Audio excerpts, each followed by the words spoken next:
Green light spilled into the eyepiece, and the world changed. A 19-year-old Marine on Okinawa lifted an M1 carbine with a dish under the barrel and a humming battery on his back. Beyond the wire, the cane moved in the wind and then moved against it. He did not blink. He saw a shape crawling where the human eye saw only ink. He mouthed the password with the hard L the enemy stumbled on, then squeezed and ended an infiltration before it began. The device was American, improvised, and fielded fast. The T3 carbine with an infrared sniper scope put invisible light on the field and turned night into a narrow green lane only our boys could see. It was not pretty. Tubes glowed, cables snagged, batteries died at the worst times. But in spring 1945, when US forces fought from the Hagushi beaches toward Shuri, that hum in a teenager's backpack meant the enemy would learn something awful. Darkness now belonged to us. The shock lands better when you know how Marines survived nights before the glass went green. E.B., Sledge of K Company, 3/5, wrote how they prepared. Register mortars into dead ground, lay alternate stakes, pass the password foxhole to foxhole, then put one man down to sleep while his buddy listened so hard his ears hurt. He remembered the order whispered down the line. The smoking lamp is out, and all talk ceased. He wrote, "The only redeeming factors were my comrades' incredible bravery and their devotion to each other. That esprit de corps sustained us. Any movement that did not answer the password could expect to get shot. That is discipline under stress. That is how you live until morning." Now imagine that discipline fused to a secret advantage. An army intelligence and reconnaissance man crosses into a marine sector, carrying a stubby carbine with a lens like a pocket searchlight and an image tube the size of a soda can. He shows the corporal the focus knob, the battery switch, and the narrow cone where a crawling man glows like a smudge of moonlight, and he smiles the way Americans smile when a tool works. They set sectors not by muzzle flash but by invisible arcs. Trip flares became confirmation, not discovery. A patrol that once slipped between fires now tripped an unseen web. This is not bragging from a safe distance. It is a teenager in mud, sweating under a battery that feels like a second rucksack, practicing swaps at dusk, so the glass never dies at midnight. It is a platoon sergeant writing green eye next to a fire team on a smudged roster. It is a line armourer cannibalizing one dead scope to keep two alive and promising, "My boys see tonight." It is a culture that refuses to let a miracle stay fragile. America's secret has never been a single gadget. It has been people who refuse to quit on each other. The enemy was competent. Japanese infiltrators on Okinawa moved by breath and touch, stopping and starting in a pattern that fooled nervous fingers. Sledge knew the pattern. He described the rustle, the stop, the rustle again, the way the heart pounds when you hear a man crawling for your life. But now the pattern betrayed them. The American did not fire at a sound. He waited for a glow. He fired once and then twice and then not at all, because the dark was quiet again and would stay quiet until dawn. You want a line that explains why this matters. Here it is. We did not just see farther, we decided faster. The scope did not replace the Marine's ear or the password that used the letter the enemy could not shape. It tightened the loop between sensing and acting. It made a boy's courage invest at a higher rate of return. And it sent a message down the ridge lines and across the cane. Your old ally has switched sides. Captain Andrew. Ack.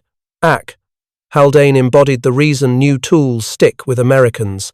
Sledge remembered him as the best officer he ever knew, a quiet man who gave orders without shouting and who made rain on Pavuvu feel like a joke instead of a punishment. Haldane insisted on strict discipline, but it was the kind that made men feel seen. That leadership is why a kid will trust a strange device, drag the battery through muck, and hold his fire until the shape is sure. That leadership is why Company K did its job when it counted. Now picture the enemy's first clean look at the little carbine with the big eye. A captured soldier turns the rig over, fingers the lamp, and stares at the pack. He asks, in flat surprise, "You saw us? At night?" He is not ashamed. He is stunned. He believed the island itself would help him. The island betrayed him to free men. Everything that follows in this story grows from that night on Okinawa. The 1st of April 1945, the landings began. By June 22, the island was secured at a cost that still stings. In between, young Americans used battered, heavy, first-generation night vision to close the one door the enemy still used. Marines like Sledge kept their ears and their discipline. Soldiers with new glass turned those virtues into a trap. That combination saved lives. That combination bled the enemy when the sun went down. That combination wrote a new rule for war. Here is the holy smoke's truth to close. Most people think night vision started in Vietnam. Our boys did it with glass tubes and 6-volt batteries when records were still pressed on shellac. They did it because friends were dying after midnight. They did it because a free country can go from idea to issued kit with breathtaking speed. They did it because, as Sledge wrote, the training and the love sustained them. And because when Americans promise each other, "We will see tonight," they keep the promise. A two-year-old technician in Indiana tightened a tiny screw and made the night safer for a boy he would never meet. The bench lights buzzed. The vacuum tube warmed. The scope came alive with a glow you could not see with the naked eye. He stamped a crate stencil that read T3 and wiped solder from his fingers. Across the water, Okinawa was waiting. America works like that. Idea, prototype, test, ship. The infrared sniper scope, mated to a modified M1 carbine, looked awkward, but it solved the one problem the enemy still used to kill Americans. In early 1945, the pipeline ran from labs to depots to docks at a speed that felt impossible. Not thousands, not everywhere, but enough in the right places to turn the island's black hours into American time. One teenager with a pack battery on his shoulders became a moving checkpoint no infiltrator could slip past. It only worked because the users made it work. Field notes started to look like checklists. Battery swap at dusk. Lens cleaned with a shirt sleeve. Focus dialed against a tree line. Sector cards updated and passed down the squad. The corporal told his best listener to hold the glass and told his steadiest shot to backstop with an M1 Garand. They did not wait to learn under fire. They rehearsed until the routine felt like brushing teeth. Marines had already learned the rhythm of enemy movement. Sledge described nights when every square foot of coral and cane held a sound, and you could measure your pulse in your ears. He remembered passwords chosen for a letter the enemy could not form the way an American could. He wrote how one man slept while the other strained eyes and ears for any sign in the dark. He trusted the Marine beside him more than he trusted his own certainty. That trust carried forward when a new tool showed up at the foxhole. The first time a scope crossed into a Marine sector, there were questions. Would the lamp give them away? Would the batteries die in the rain? Would the field of view narrow their attention and leave them blind to flanks? The answers came from practice and from American stubbornness. Teams learned to post a spotter off the glass, to time the swap when the moon broke a cloud, to place the lamp just so to avoid a telltale gleam on wet palm leaves. The gear had quirks. The men outworked them. Leadership glued the whole thing together. Captain Andrew Ack Haldane was gone by Okinawa, killed on Peleliu on 12 October 1944, but the standard he set lived in the men he trained. Sledge remembered him as the finest and most popular officer I ever knew. A quiet leader who insisted on discipline and whose compassion made men want to give their best. That tone made adoption easy. When a strange carbine with a wire harness showed up, the Marines did not roll their eyes. They asked how to shoulder it under a pack and how to protect the eyepiece in rain. The enemy did not sit still. Japanese patrol leaders adjusted routes. They slowed their crawls and skirted the obvious draws. They listened for the faintest hum and scanned for a reflection that never came. But the Americans had cut the map into invisible lanes. An I and R team would sit where a finger ridge met a paddy. A machine gun crew would watch a crossing that glowed green on the eyepiece and dark to the world. A mortar section would have he registered into ground that the scope could not see. One nation's science paired with another nation's finest infantry, and the result was asymmetry. Here is the part that makes you proud if you love American industry. The infrared tube inside the scope was born of university physics and factory precision. A kid from a farm learned to align it by feel in a week. A depot clerk learned to pack spares in a crate with rubber padding, so they survived a Pacific crossing. A rifle company learned to maintain it with the same care they gave to a bolt and a firing pin. The system worked because each citizen in the chain did a simple job to a high standard. War still hurt. Rain soaked the batteries. Mud fouled the mounts. A cable caught on a route when someone needed to move fast, but the men kept solutions in their pockets. Tape, spare wire, a rag tied to the stock to keep the eyepiece from fogging. A word passed along the line when a unit tried a new way that worked. By the time June came, the routine was as American as loading a truck.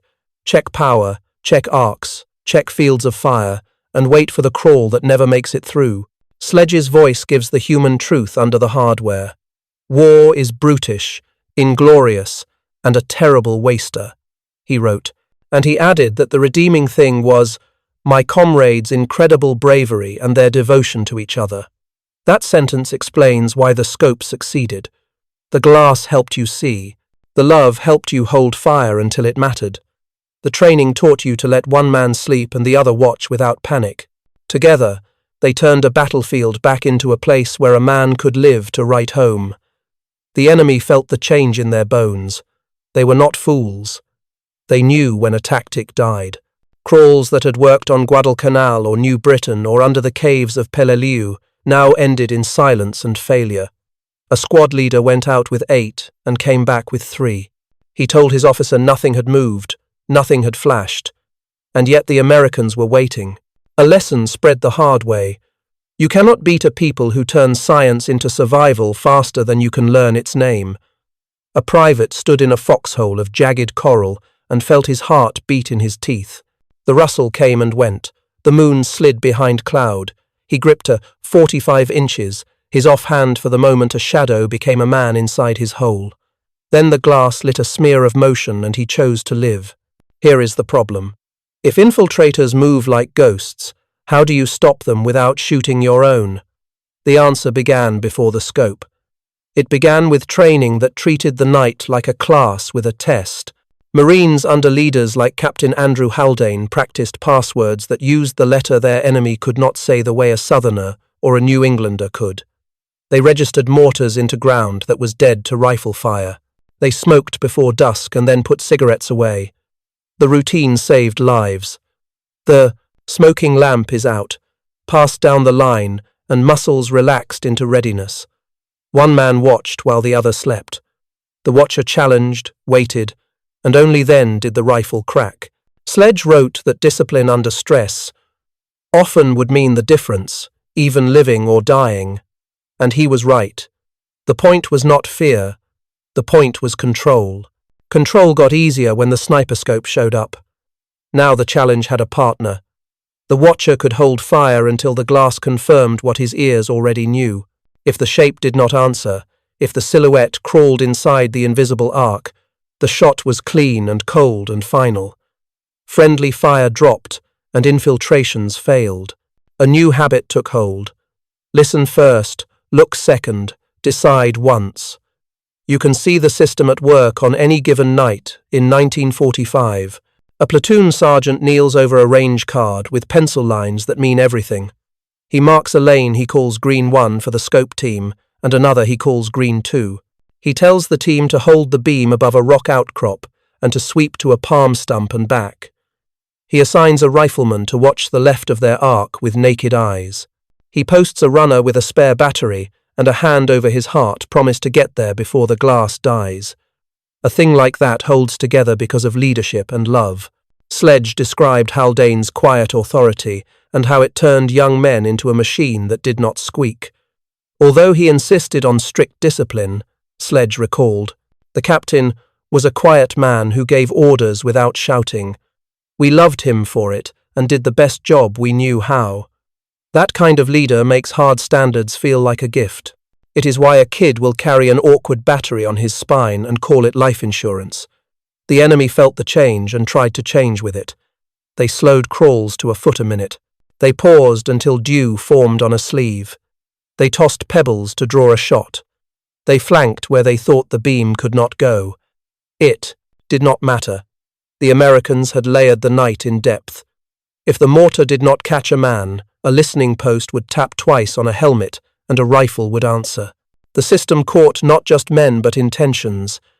When the gear failed, the mindset held. Rain fogged the eyepiece. A battery died. A lamp went out with a pop that felt like doom. But the corporal had a fix in his pocket. A rag to wipe the lens. A spare wire tied in a loop. A scrap of paper with a checklist. He went back on watch. Sledge's words carry the truth that matters most. War is brutish, inglorious, and a terrible waster, he admitted. And then he told us what saved him. Marine Corps training taught us to kill efficiently and to try to survive. But it also taught us loyalty to each other and love. In the dark, that love sounds like a whisper of a password and a hand on a shoulder. In the glare of an eyepiece, it looks like a man waiting for certainty before he fires. Now think about the numbers behind these scenes. One scope in a critical draw stopped more loss than a dozen men groping in the dark. One company that adopted the routine changed a mile of shoreline from a hazard zone into a dead end for the enemy. One island where Americans owned the night shortened the war for men who still had a family photo folded in a wallet. When you improve a number at midnight, you write letters that never have to be mailed. The adversary's shock deserves a line of its own. A captured soldier turned an American carbine in his hands and asked, almost to himself, "You saw us? At night?" That sentence is not surrender. It is understanding. It is the moment an enemy tactic dies in the mind that used it. From that moment on, night attacks felt like walking into floodlight. This is how American values become military victory. Free people argue in labs. They test. They break things. They fix them faster than the continent-sized empire across the sea can react.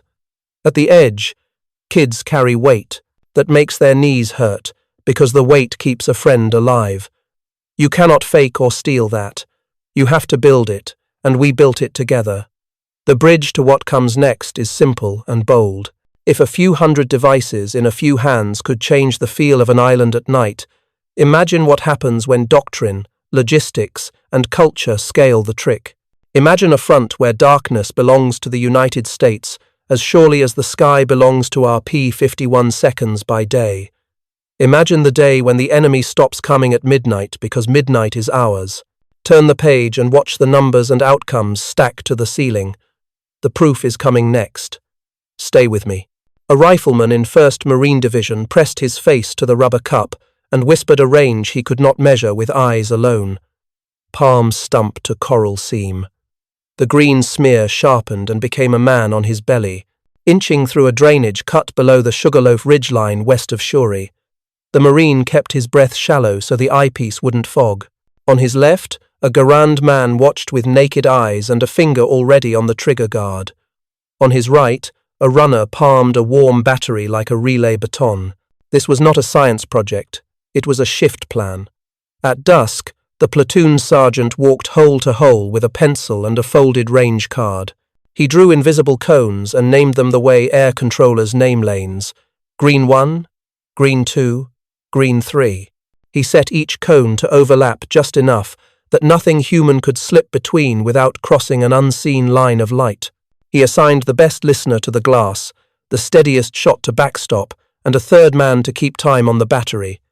The routine turned gear into doctrine. It did not matter that the T3 rig was heavy, that the lamp could glare off wet cane, that the cables liked to snag on coral teeth. What mattered was that Americans could make a checklist from anything, then make the checklist into habit under fire.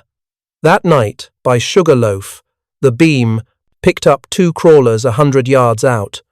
The watcher did not fire. He counted 10 heartbeats. He waited until the second silhouette slithered to catch the first. Then he gave the Garand man a nudge and took the shot that collapses a plan. The second man reflex crawled left-right into green 2. The next foxhole had already settled its sights on that space before the moon rose. The bolt cycled, the cane settled, and the line stayed quiet. Men had been dying on that ground for days, but the night began to tilt our way. An Army I and R team from the 96th Infantry Division walked through the Marine sector before midnight to check the alignment. They had carried the first sniper scopes ashore at Hagushi with 114 Corps on April 1 and learned quickly that the lamp loved to find the wrong angle at the wrong time. They shifted the aim 0.6 inches above the rock lip, so the beam skimmed instead of splashing. They taught the company to pin a rag under the lens to catch condensation and to needle a tiny hole near the eye cup to let breath escape. The little fixes multiplied until the system became second nature, the way a trucker reaches for a gear without looking. Across the island, the pattern repeated. The 7th Infantry Division used scopes to watch paddy dikes north of the Shuri line. The 77th Division took theirs to Ieshima, where Ernie Pyle died on April 18, and where night lanes mattered as much as daylight fire. Marines in 6th Division laid green cones across the approaches to Naha as units pivoted to smash the last ridges in May and June. The invisible checkpoints made a new kind of map. America had built radar nets to shield coasts. Now rifle companies drew a net the size of a cane field. The enemy was skilled. Japanese infiltration parties were not amateurs. They learned to move with the wind, to freeze when a blade of grass trembled, to mouth the password with practiced tongues. But the smoking lamp is out. Routine that Sledge's Marines lived by worked, even better when the watcher had proof instead of a hunch. The password wasn't a trap to catch a tongue anymore. It was a courtesy given before the inevitable. When the shape did not answer, the scope told the truth. And truth is a cruel ally to anyone who bets on darkness. Sledge wrote what it felt like without the glass. The pressure in the ears, the way terror can squeeze your throat. He also wrote the antidote. The only redeeming factors were my comrades' incredible bravery and their devotion to each other. That esprit de corps sustained us. Put that sentence beside a humming backpack, and you understand why the green lanes worked. A gadget is a dead thing. A squad that loves each other is alive. The enemy's shock showed in outcomes, not speeches. A patrol that expected to slither through a space that had been open for a week now found the air itself hard as a door. One survivor told an interrogator he had crawled by touch and prayer, that no flare had lifted, no machine gun had warned him, and yet men died around him without a sound. He tapped his temple as if the American line had reached inside his head. The bridge to what comes next is simple and enormous. 100 yards of green 1 multiplied by 1,000 yards of green 2 becomes a night the enemy cannot cross. That is how you turn battery weight and vacuum tubes into safety. That is how you convert American habit into combat math. That is how a foxhole on Sugarloaf becomes a promise that the sun will rise on our boys. And the promise stands, night after night, because an entire country learned how to draw invisible checkpoints and then trusted kids to hold them. A German sniper in the Hurtgen forest eased an eye behind an excellent optic and waited for a mistake in daylight. He knew his craft, and he was deadly between breakfast and dusk. He told himself the Americans were brave but clumsy, that the duel belonged to any man with patience and glass. While he hunted under the sun, a different story was being written across the Pacific nights on Okinawa. There, Americans turned off the old rules after evening chow. The contrast is not an insult to the German soldiers' skill. It is a revelation about American range. The Reich fielded the ZG-1000 229 Vampire infrared device for the St. G 44 inches the war's last months. It looked menacing in pictures, and it worked in a lab, but the numbers stayed small, the batteries heavy, and the training window too short. By the time a handful reached the front, the war was collapsing. Meanwhile, American units in the Pacific were already rehearsing battery swaps, assigning green lanes, and pairing scopes with listening posts. The tool did not make the difference alone. The way it was placed, drilled, and backed by logistics did. That is why one nation's daylight legend could not match another nation's night ownership. On Okinawa, the 1st Marine Division pushed past Kakazu Ridge, while the 6th Marine Division closed on Naha and Oroku. The 7th and 96th Infantry Divisions hammered south with 24 Corps. Across these formations, small detachments with sniper scopes made infiltration a losing proposition. The sets were not everywhere, but where they were, the map shifted. A corporal on a ridgeline could draw a cone with his finger and say, "If it moves here after 2300, it stops moving," and be right. He did not need to pray the moon would help. He carried his own invisible moon. E.B. Sledge gives the moral engine under the tactic. He wrote of Captain Andrew Akak Haldane as the finest and most popular officer I ever knew, a man whose quiet insistence on discipline made boys want to be better than their fear. That kind of leadership survives a leader's death and lives inside the men he trained. It travelled with them from Peleliu to Okinawa and told them how to behave when a new site arrived. Listen, learn, practice, trust. That is why the awkward battery pack turned into a lifesaver rather than a rumour. The enemy's shock at this contrast came late and personal. A Japanese POW sat under a poncho for shade and stared at the little carbine with its lamp and tube. He touched the wire like it might bite. "You saw us? At night?" he asked, not accusing but trying to place the failure. He had been taught that Americans were loud at night, that they smoked, that they moved too much. He had not been taught that an American would wait for a green smudge to cross a line and then fire once. He was a professional. He knew when a weapon had changed a rule. To be fair to the Germans, they understood daylight better than anyone. Their snipers haunted ruins and wood lines with icy skill.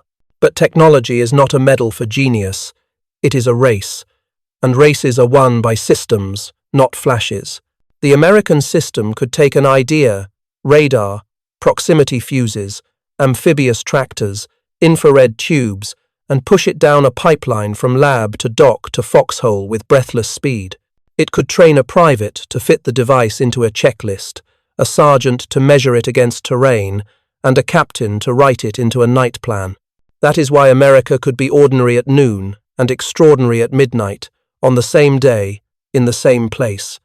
The scale of the contrast appears in little numbers that produce big effects. One scope on a key draw saved more Marines than a dozen extra rifles fumbling in the dark. One company's discipline around battery swaps reduced friendly night casualties to near zero in a sector that had bled for weeks. One battalion's habit of pairing green lanes with pre-plotted mortar fire turned a ridge into a cul-de-sac where attacks went to die. These were not miracles. They were the fruit of a free people's faith in process. Sledge captured the heart of it in one sentence. Marine Corps training taught us to kill efficiently and to try to survive, but it also taught us loyalty to each other and love. Put that beside German daylight skill, and you see the whole picture.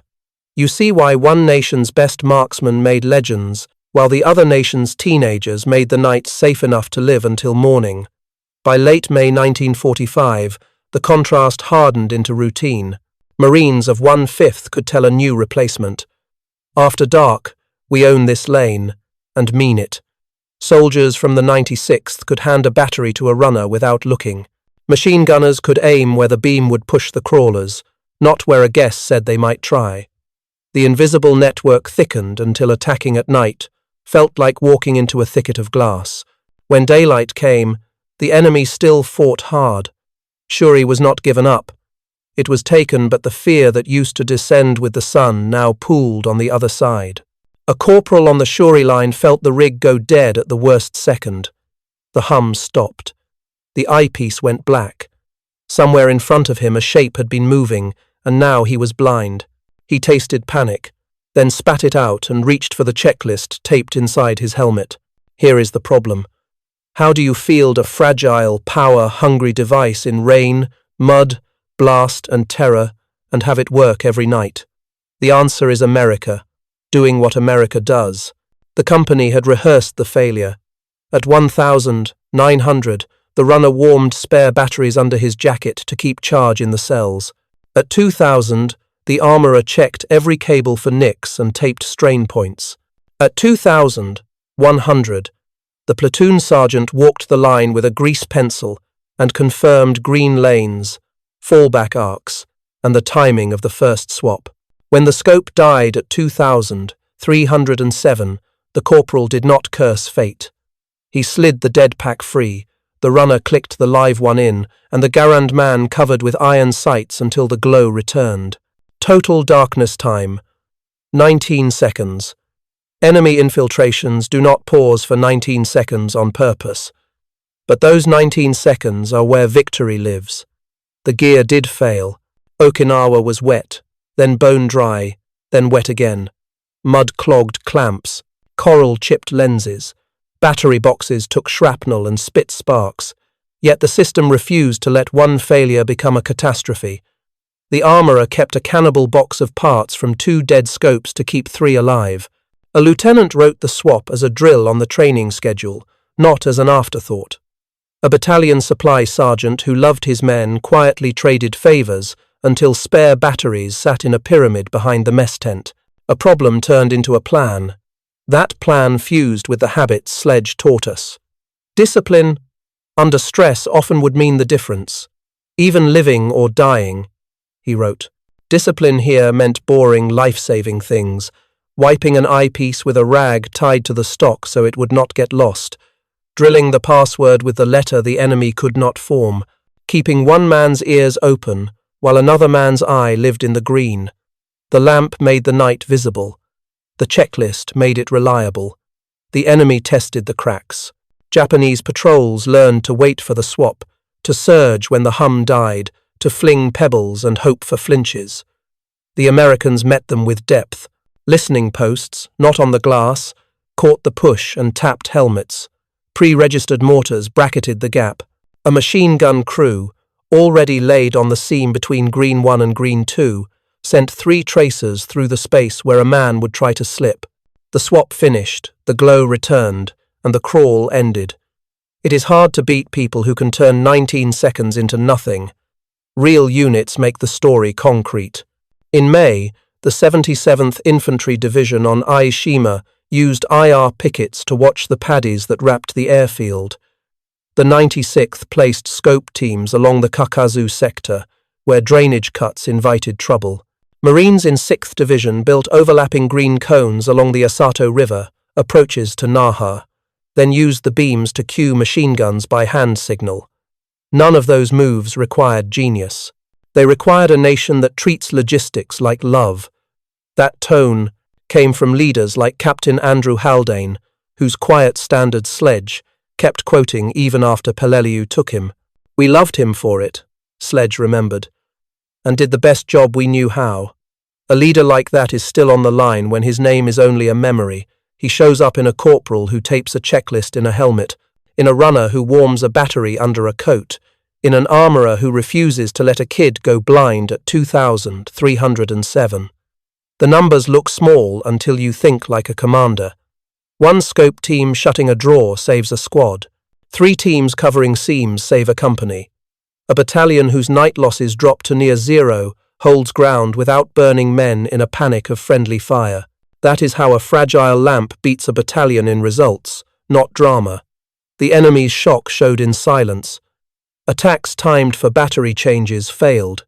Patrols that tried to ride the seam between cones discovered the seam already held by an iron sight man on orders to fire at any shadow during a swap.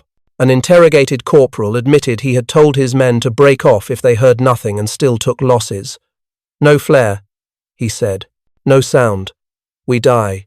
He touched the carbine again, trying to find the trick. The trick was not in the lamp, it was in the list. There is a generous side to this too, the kind of detail that says who we are. After a clean night, a Marine passing chow to a POW poured a little extra rice and gave him a square of chocolate from a K ration box. The POW blinked at a taste his side never had to spare. Even in war, abundance talks. It says, we can afford to be kind because we are confident. That confidence came from knowing the night belonged to us. The bridge to what follows is a promise and a warning. A nation that can tame 19 seconds can tame anything. We took vacuum tubes and rain and fear and turned them into a graph line that bent down on enemy success and up on our boys' survival. Now scale that line. Spread the green lanes across miles. Watch infiltration as a tactic collapse under the weight of American habit. In the next stretch, you will see the full scope of dominance, how companies, then battalions, then entire corps operated in darkness like it was broad day. The payoff will sound impossible until you realize it was just America being America. A Marine near the Asato River pressed his eye to the rubber cup and called out a target he could never have seen with naked eyes. Cane break, 80 yards, left to right. The green smear sharpened to the shape of a man crawling low, belly to mud. Certain the night still belonged to him, the Marine's buddy shaded the seam with a Garand. The runner hugged a warm battery under his jacket, and the platoon sergeant slid a grease pencil across a damp range card that already had names for the invisible. Green 1, Green 2, Green 3. This was not magic. This was air traffic control for darkness. The Americans took the night and assigned it lanes. You could watch the system work between Kakazu and the Shuri line. Listening posts sat 10 yards forward, faces in the cane, tapping twice on a helmet for movement and once to cancel.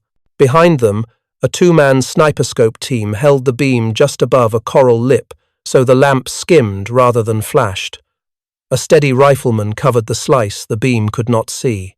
Mortarmen in the 381st Infantry had 60mm and 81mm fires, pre-plotted, to hit likely rush routes.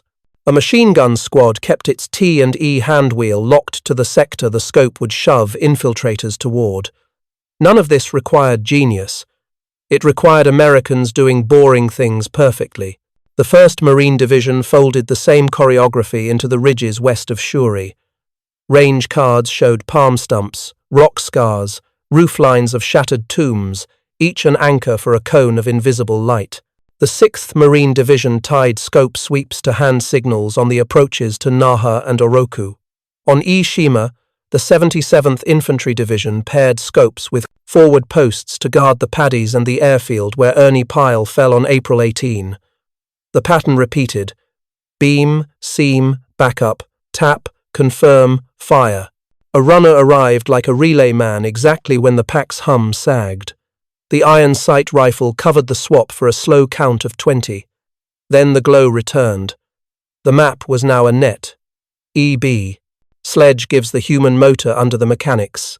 He remembered the order, the smoking lamp is out, and the hush that followed. He wrote that the only redeeming factors were my comrades' incredible bravery and their devotion to each other. That esprit de corps sustained us. Discipline like that turns an awkward device into a nightly promise. A boy who loves his squad does the checklist, wipes the lens, warms the battery, and waits for certainty before he fires. The lamp makes the night visible. The love makes it reliable. The enemy was skilled. Japanese infiltrators could freeze until dew formed on a sleeve. They learned to mouth the password and to move with the wind. On Okinawa, the trick failed, not because they grew careless, but because we grew systematic. The watcher counted 10 heartbeats before the shot. The second crawler slid into the next cone and died where he thought a gap waited. Mortars answered surges. By mid-May, patrol leaders could feel the island tilt against them whenever the sun went down. The numbers match the feeling. In the opening week of the campaign, IR-equipped carbines were credited with a striking share of nighttime small arms kills, an outsized bite, considering how few sets reached the line. That is leverage, the American way. A handful of green eyes, placed where discipline and doctrine concentrate their power, changing the math for units that never touched a scope. You did not need one in every foxhole. You needed leaders who knew where to put them, and Marines who knew how to use them. The line learned tricks that look small until you count saved lives. A pinhole in the eye cup bled, a breath and stopped fogging. Tape at strain points kept a cable from failing in rain. A rag tied to the stock meant the only cloth that cleared a lens could not be lost. A corporal pinned a cloth strip as a battery timer and swapped before power fell off a cliff. Multiply those fixes by every company that fought through April, May and June, and you get a wall you cannot photograph but you can feel when you crawl into it. Leadership kept the tempo honest. Officers and NCOs walked the line in the dark, checked arcs, checked hum, asked iron sight men what they needed, and left without a speech. They guarded routines, not reputations. The result was confidence. When young Americans trust that their leaders have done the thinking, they do the doing like they were born to it. The enemy felt that confidence in the quiet. Attacks planned for moonset died under clouds. Routes that had worked in April failed in May. A captured corporal turned a sniper scope in his hands and asked, almost to himself, "You saw us at night. That is not surrender. That is recognition." Success didn't breed laziness. It bred hunger for reliability. Armorers cannibalized 2 dead scopes to keep 3 alive. Supply sergeants traded coffee for extra batteries and kept them closer to the line. Lieutenants carved time out of tired schedules to drill the swap and the seam cover until it felt like loading a rifle. The island punished shortcuts. America answered with checklists. By June, those invisible lanes over Okinawa felt as real as concertina wire. Men still died. War never stops being cruel. But the old terror, the midnight rush, the bayonet in a foxhole, the sense that the island itself conspired with the enemy lost its grip. Darkness became a shape Americans could draw, measure, and defend. That is what free people do when they build systems together. They take the air and give it lanes, then tell teenagers with mud on their elbows, "Hold this sky." And the teenagers do, because they are Americans, and because the man to their left is worth every ounce of the battery on their backs. The battalion logbook told the truth in pencil.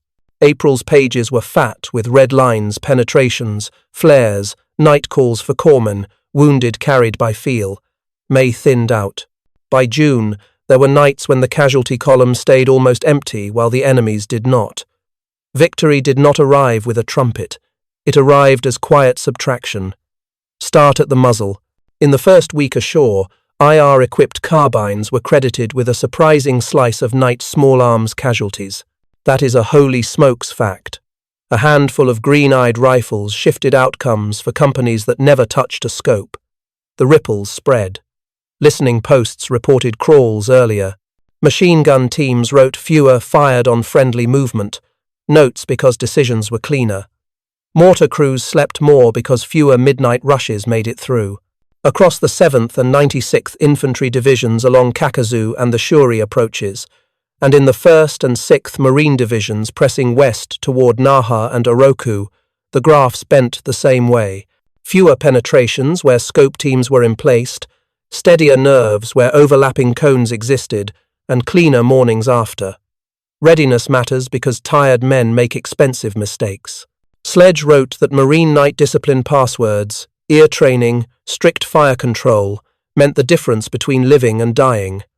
Add the scope and that virtue compounds. A watcher who can confirm a silhouette doesn't hose a hedgerow. He fires once at a real threat. A corpsman doesn't sprint across open ground at 0200 and get shot by a frightened friend. A squad keeps its ammo and its trust. A platoon steps off at dawn with heads clear instead of hollowed out. Multiply that by days, and you shave months off a war. Here is the part that shocks. The numbers behind the effect were small. Wartime production ran into the low thousands, with combat-ready sets far fewer. Yet casualty logs and infiltration notes point to the same truth. Placement and practice beat quantity. One scope team on the right draw made a map safer than a dozen extra rifles groping in the dark. That is America's signature. We win by putting better, not just adding more. Culture wrote the margins. Leaders scheduled scopes like weapons, not gadgets. Armorers didn't pray for depot deliveries. They made donor piles and kept 3 alive from 2. Runners didn't loiter. They warmed batteries under shirts so chemistry stayed friendly. Foxholes didn't gamble. They rehearsed the swap and covered the seam by rule. None of that makes a poster. All of it makes a morning report lighter. Enemy accounts confirm the flip. Prisoners from units on the southern ridges described timing pushes for battery changes, only to hit seams already covered by iron sight men under orders to shoot anything that moved during a swap. They talked about no flares, no machine gun tracers, and still losing men in silent fields. One sergeant traced a route in dust and admitted he turned his patrol around twice in the same night when the first men never answered. He wasn't ashamed, he was baffled. Morale shifted with the math. A rifleman who trusts his night holds his day. The battalion S3 saw it in calmer briefings. Company commanders saw it in steadier letters home. The regimental surgeon saw it in the wounds after midnight, fewer from friendly mishaps, fewer from desperate bayonet scrums, more from clean engagements at distance. A system that helps men make good choices under fear saves more than bodies. It saves judgment. It preserves kindness for daylight hours when prisoners line up at a mess tent. Kindness sits beside dominance and makes a different point. A Marine who fought through a quiet night had room to hand a POW a square of K-ration chocolate at noon. A cook at the beachhead could drop an extra ladle of rice into a prisoner's tin without losing an ounce of will to win. Abundance is a weapon. It tells the world that free people can punish at midnight and be generous at noon because they are sure of themselves. I like to hang a bright number here to show the system beneath the scene. At Willow Run in Michigan, workers pushed a B-24 Liberator off the line every 63 minutes at peak tempo. That is a bomber story, but it is also a pipeline story. A nation that can assemble a 4-engine aircraft in an hour can build, ship, and teach a glass tube on a carbine inside a year of decision. The numbers rhyme. By late May and June 1945, the island's night felt different even to men who never touched the green eye. They slept because someone else watched a lane that could not be crossed. They woke with unburned nerves and clear orders. They stepped off into rain with the sense that the enemy had lost its last cheap trick. The logs wrote it plain. Fewer penetrations, more arrests of crawlers, cleaner shots, quieter nights. You can argue about gadgets. You cannot argue with fewer funerals. So here is the bridge with teeth. If the other side copied the glass, could they copy the culture that made it work? Could they copy laboratories handing designs to factories, factories to depots, depots to divisions, divisions to squads fast enough to matter? Could they copy a country that teaches teenagers to run checklists under fire and leaders to prize boring success over noisy heroics? A German technician in early 1945 lifted a ZG-1229 Vampire onto an NSET G-44 and felt the spark that every engineer knows. This could work. The lamp looked fierce. The image tube drew a ghost where darkness should be, and on a bench the future seemed to glow. Then he opened a factory door and met the real-world bombed rails, thin parts bins, and units already fighting with their backs to the wall. Here is the question before the finale. Even if the Axis copied the glass, could they copy the American system that made it? The matter? The Reich's night sight program had sound physics and brave users, but a broken pipeline. Production ran in the hundreds, not thousands.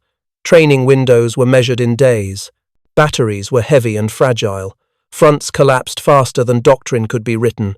A terrifying gadget became a rumor instead of a routine. Meanwhile, on Okinawa between April 1 and June 22, American units were already folding sniperscope teams into listening posts, mortars, and machine gun arcs. The tool did not live alone. It lived inside choreography. Pipelines win races. In the United States, laboratories handed image tube designs to factories that could scale and improve. Factories handed crates to depots that routed them across the Pacific under submarine threat and still delivered on time. Depots handed kits to divisions with training cadres ready to absorb them. Divisions sent ordnance liaisons forward to show a corporal how to focus a lens, a runner how to warm a battery, and a lieutenant how to draw a lane. That is why a low thousands production run could bend an island's nights. The pieces arrived inside a culture that knew how to use them the same week they landed. You can hear the American cadence in small moments. An armorer at Hagushi taped strain points and turned one dead scope into spare parts for two. A supply sergeant traded coffee for batteries and pushed them closer to the line. A platoon sergeant drilled the swap like rifle manual of arms. A captain walked holes in the rain and said only, "Show me your arcs." None of that wins a laboratory prize. All of it wins wars. The German cadence at war's end sounded different. Factories were under attack. Rail lines were cut. Fuel was a rumor. Field units had courage but little time to learn. An AG-44 with a Vampire might appear at an outpost and take a few honest shots. But there was no net to catch the gaps, no depth to cover the seam, no runner with a warm battery, no mortar plotted to bite opening. Technology without choreography is a stunt. The Americans had choreography. Look at the dates and watch the clock take sides. The U.S. Army recommended infrared carbine sights for limited procurement in 1944. By early 1945, sets were on ships. By April, they were on Okinawa, first in pockets, then in patterns. In those same months, the Reich fought for breath on two fronts. Cities burned, bridges fell under bomb loads timed by the minute. You cannot write doctrine in rubble.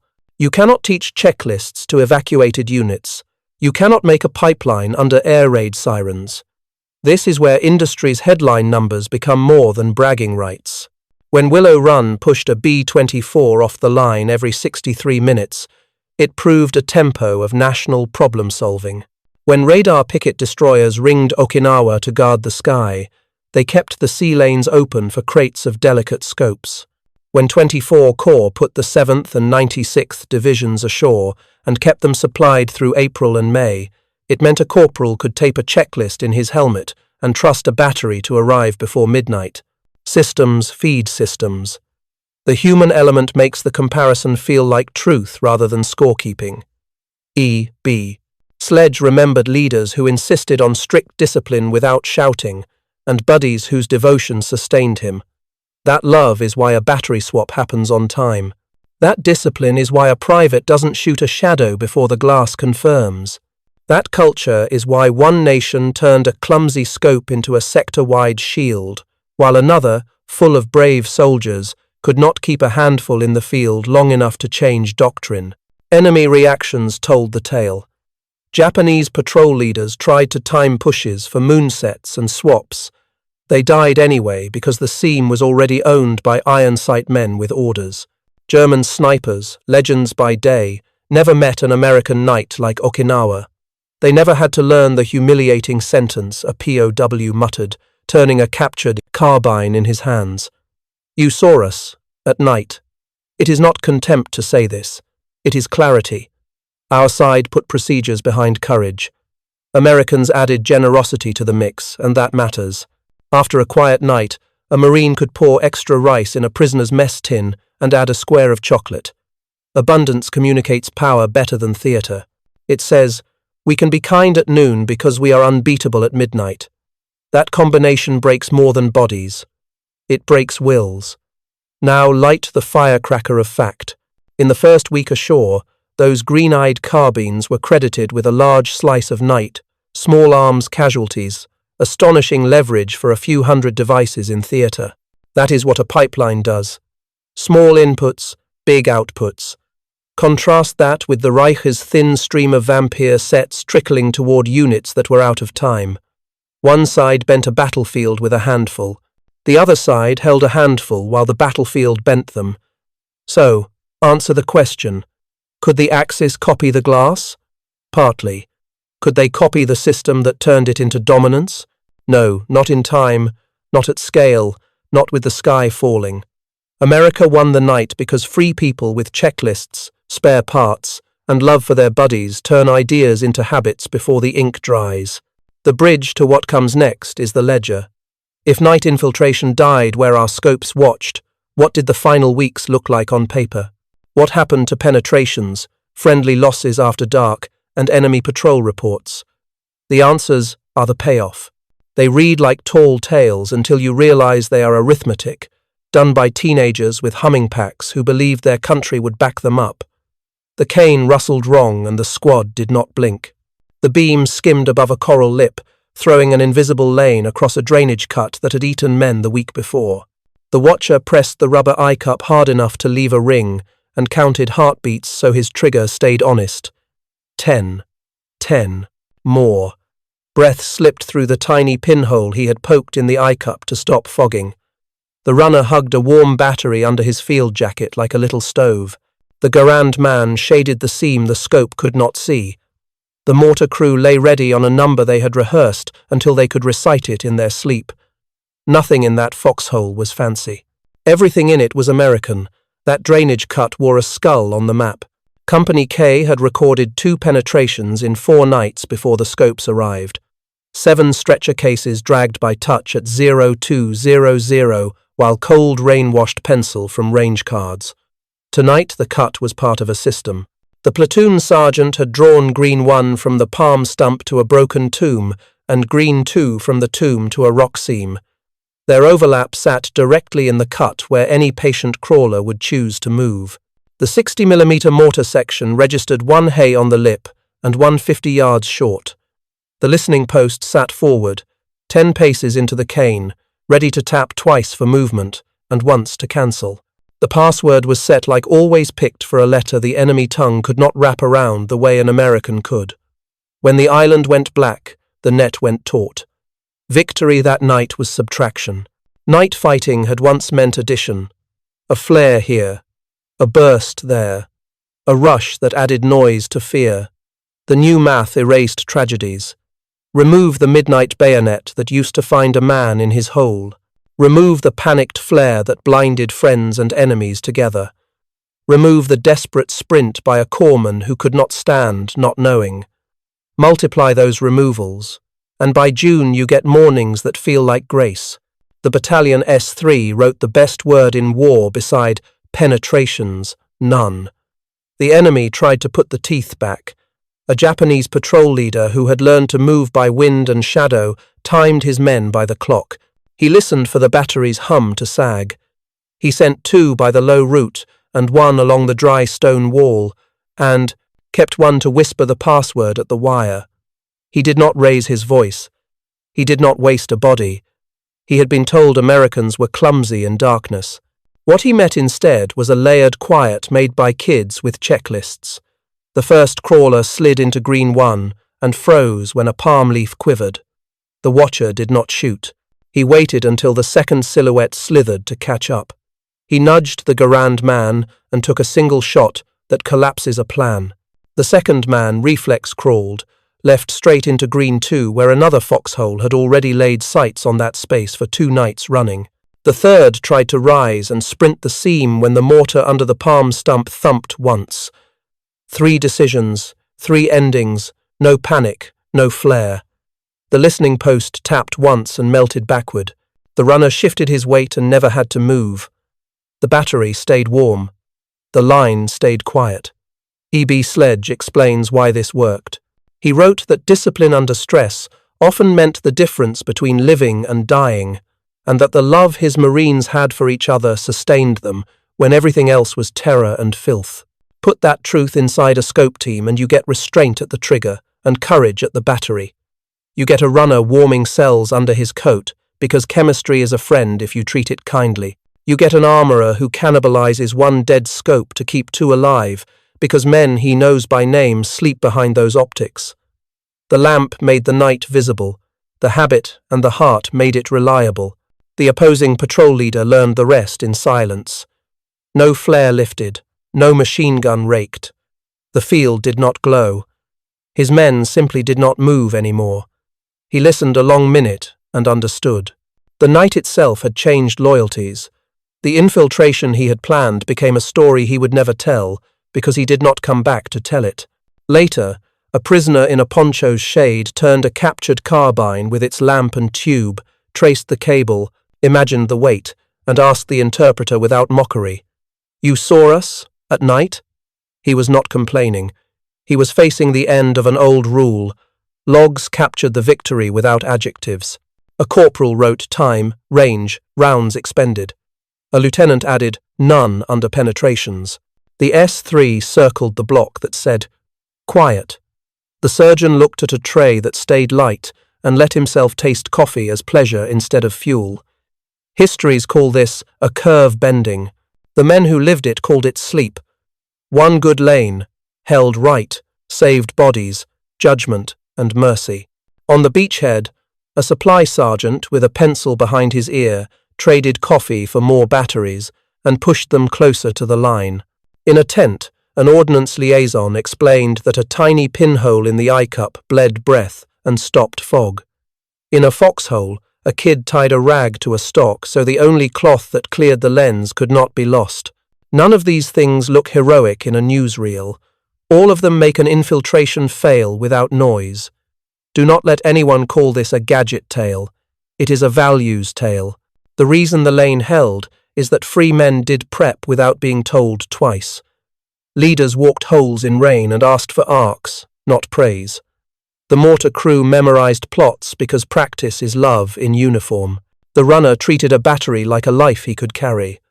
The watcher counted heartbeats because certainty is a duty. That is how a fragile lamp became a promise. There is a number glowing behind the scene like the tube inside the scope. In the opening week ashore, infrared-equipped carbines drew credit for a striking share of nighttime small arms kills despite their scarcity. That does not mean every casualty came from a green eye. It means the green eye changed behavior. Listeners got braver. Machine gunners stopped guessing. Mortarmen slept when they could and struck when they should. One small tool, placed with judgment, straightened an entire line. The infiltration that never happened on that drainage cut could have been a bayonet in a foxhole on any other island. It did not happen because a free nation learns faster than fear. A private counted heartbeats and waited for proof. A rifleman covered the seam with iron sights. A runner made a 19-second swap feel like nothing. A mortar crew turned a map into geometry. Put those moments together, and a night turns from terror into procedure. After chow, the company allowed itself a small pride.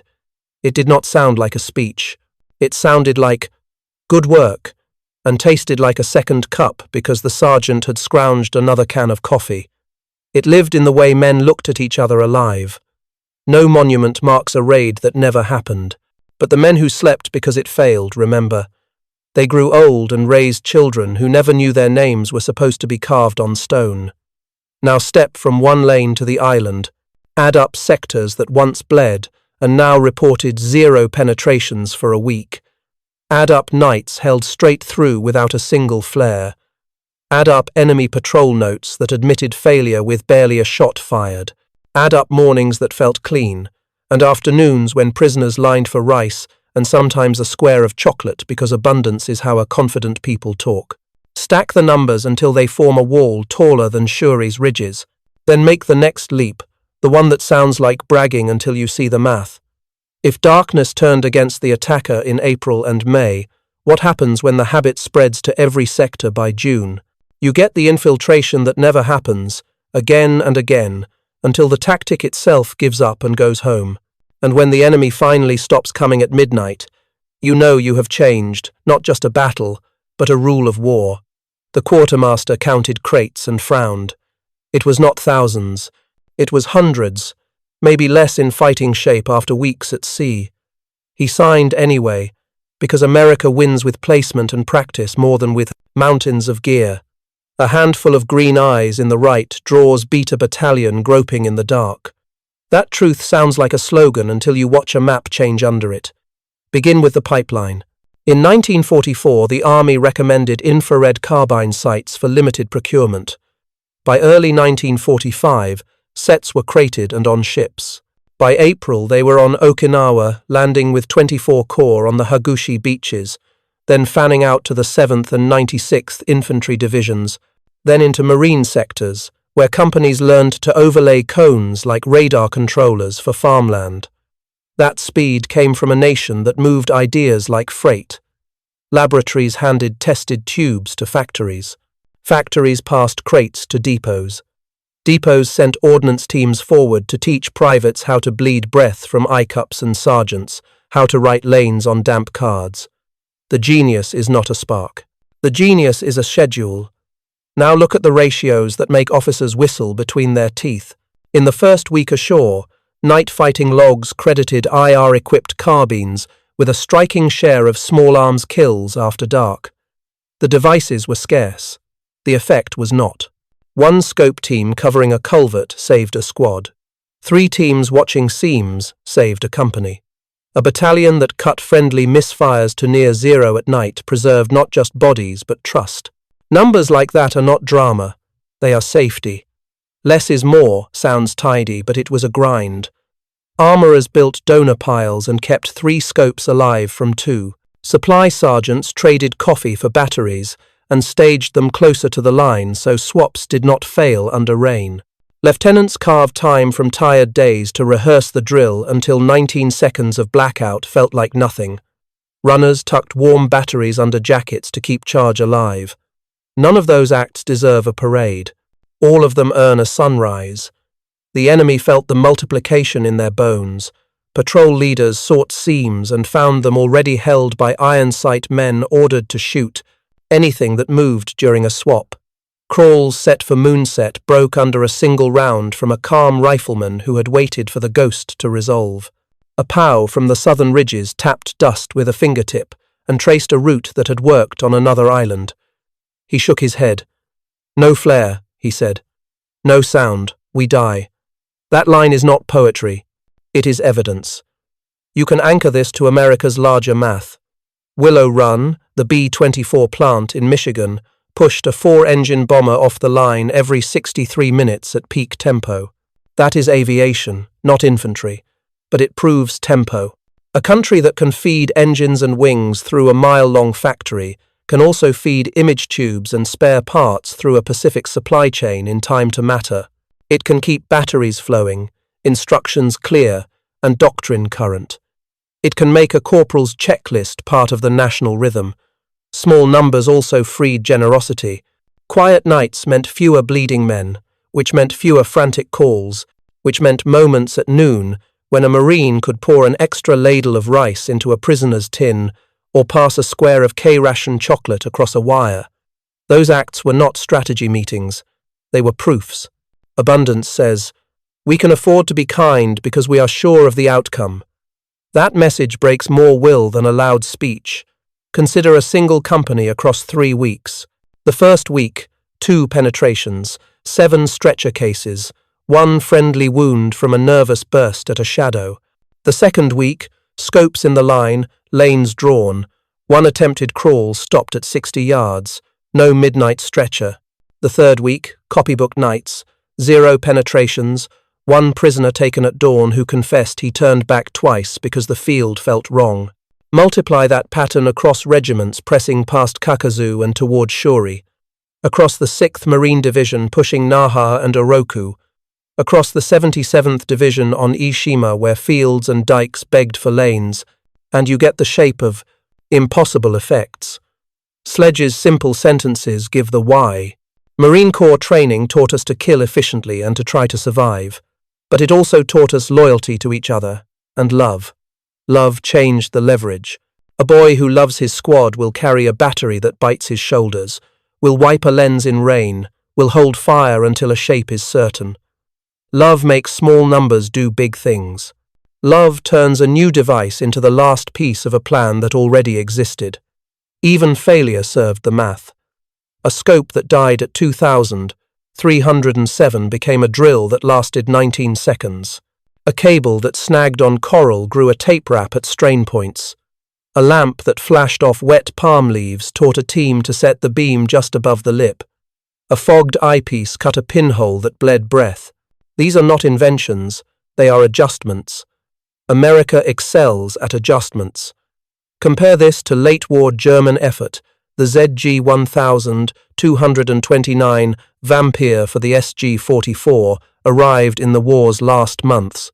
Production ran low, training windows were short, batteries were heavy, rail lines were wrecked, and doctrine had no time to harden. Brave men made brave tries. They did not write a new rule. The United States did, because our night work was not a stunt, it was a habit. By June, the map at night felt different, even to units that never saw a scope. They slept because someone else watched a lane that could not be crossed. They woke with nerves intact. They stepped off at dawn like professionals instead of survivors. Those are impossible effects if you only count the crates. They are inevitable effects if you count the culture that multiplied each crate by 10. So write the ledger the way the island felt it. Fewer penetrations, fewer midnight corpsman sprints, fewer friendly wounds from shadows, more clean single shots at threats that could be seen through glass no one else possessed. More prisoners who laid rifles on rice sacks at noon because the night had already told them the truth. Less fear, more speed, more mercy. A small number of devices, placed exactly where love and discipline and logistics would make them sing, turned Okinawa's midnight from a hunting ground into a wall. That is arithmetic worth cheering. The bridge is simple. If small numbers could do this, scaling them across the next wars would redefine what After Dark means for American arms. It did. The line begins in 1945 with kids and vacuum tubes and ends in a world where our forces treat midnight like noon. He was old when he told it, the ring from an eye cup still faint in memory, the smell of wet cane and battery acid still close. That was the first time we saw what wanted to kill us, he said, tapping a black and white photograph of a T3 carbine with its lamp and cable. The sentence belongs to a single kid and to a whole country. It is the birth cry of a legacy. Americans took darkness, measured it, and made it serve.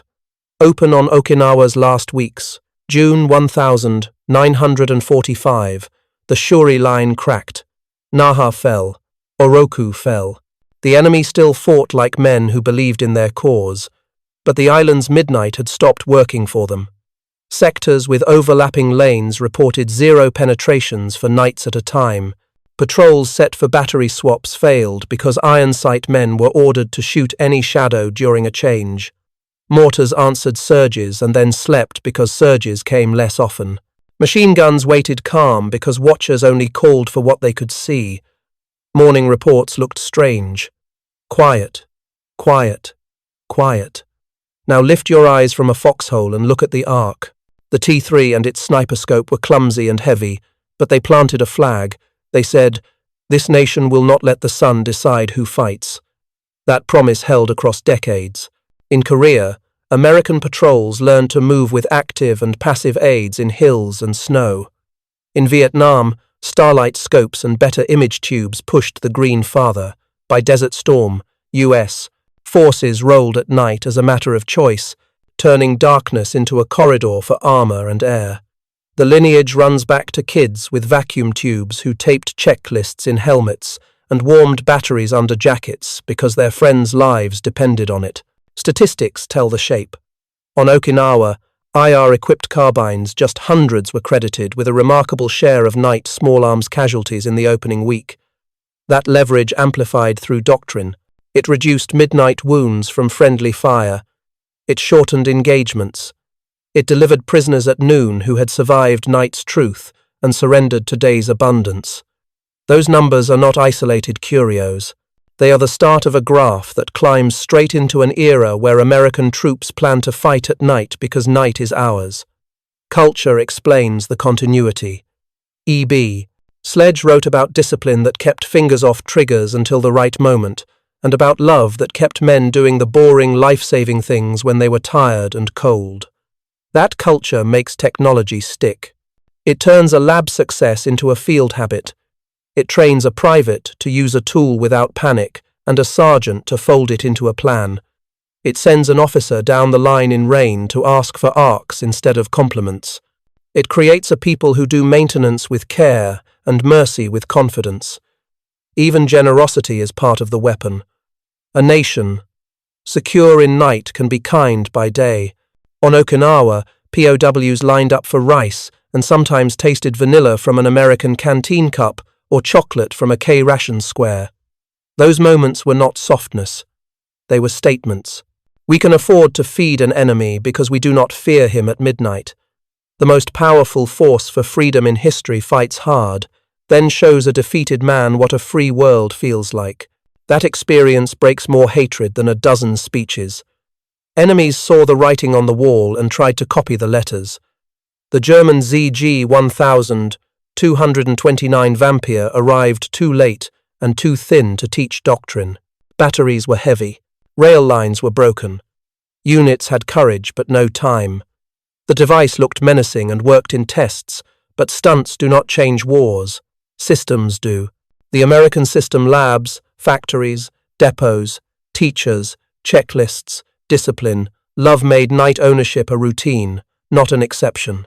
The result was an outcome that feels like a fable until you touch it. Darkness stopped being the enemy's ally. It became a medium we could shape. A corporal could sketch a corridor on a damp card and call it a fact. A runner could warm a battery and hand someone a promise. A boy could press his face to rubber and see a ghost at 80 yards and save his squad with one round. Multiply that by units, by nights, by campaigns, and you get a country that expects to win after sundown. You want the holy smoke line to take home? Here it is. A few hundred infrared carbines on one island helped write a rule that still governs modern war. The United States owns the night. Pair that with another line that sounds like science fiction but is simply American logistics. Willow Run pushed a B-24 Liberator off the line every 3 minutes at peak. That is not bragging. That is a heartbeat. It is the pulse of a people who move problems through workshops and shipyards and training grounds until a private in mud can feel the answer in his hands. And here is the gentler truth that sits beside the steel. Our night dominance saved more than lives. It preserved judgment. It let young Americans make calm choices under fear. It kept friends from shooting friends in a panic. It gave room for mercy at noon. Those gifts matter. They make victory worth having. They show a world the difference between a power that wants obedience and a power that wants order with dignity. The old Marine finished his story with something like a smile. "We just kept doing the right little things," he said. "That is America at scale. 1,000 little right things: wipe the lens, warm the battery, lock the T&E, hand wheel, register the mortar, practice the swap, hold your fire, trust your buddy stacked so high they become a wall no enemy can climb. At the base of that wall sits a simple choice, repeated by millions. Do the job so the next man can live. A country built on that choice is hard to beat. So we end where we began, in the cane and coral, with a kid looking at a world no human eye should see and choosing to be careful with that power. He does not spray the field. He does not celebrate. He takes the single shot that ends a plan and keeps his friends breathing. Behind him, a chain of people he will never meet: engineers, machinists, loaders, clerks, sailors, drivers, teachers, places a hand on his shoulder. They steadied that shot months before he took it. That is how a free nation wins, together, on purpose, with tools that match its character. The battle for Okinawa ended on the 22nd of June 1945. The lesson did not. America's habit of turning ideas into issued kit, and kit into humane dominance, carried forward. It still does. When our people step off at midnight, they walk into something their grandparents built, lanes drawn by courage, by engineering, by a promise to each other. And when an adversary wonders why the dark feels hostile, the answer is simple and proud. The night remembers who first taught it to serve.